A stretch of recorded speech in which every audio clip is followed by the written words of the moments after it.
كذبوا بآياتنا واستكبروا عنها لا تفتح لهم أبواب السماء ولا يدخلون الجنة حتى يلج الجمل في سم الخياط وكذلك نجزي المجرمين لهم من جهنم مهاد ومن فوقهم غواش وكذلك نجزي الظالمين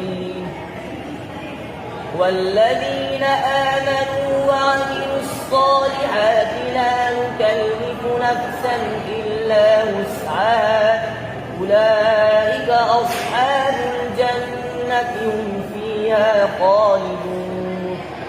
ونزعنا ما في صدورهم من غل تجري من تحتهم الأنهار وقالوا الحمد لله الذي هدانا لهذا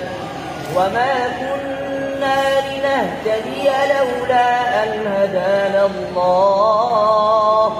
فقد جاءت رسل ربنا بالحق ونودوا أن تلكم الجنة أورثتموها بما كنتم تعملون ونادى أصحاب الجنة أصحاب النار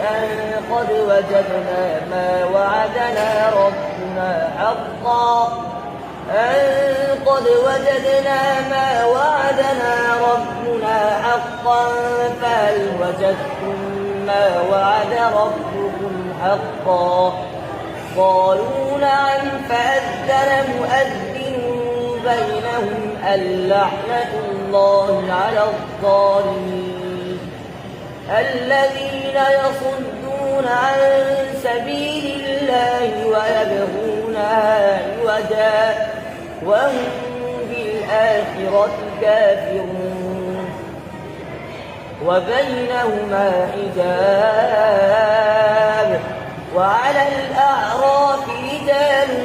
يعرفون كلا بسيماهم ونادوا أصحاب الجنة أن سلام عليكم لم يدخلوها وهم يطمعون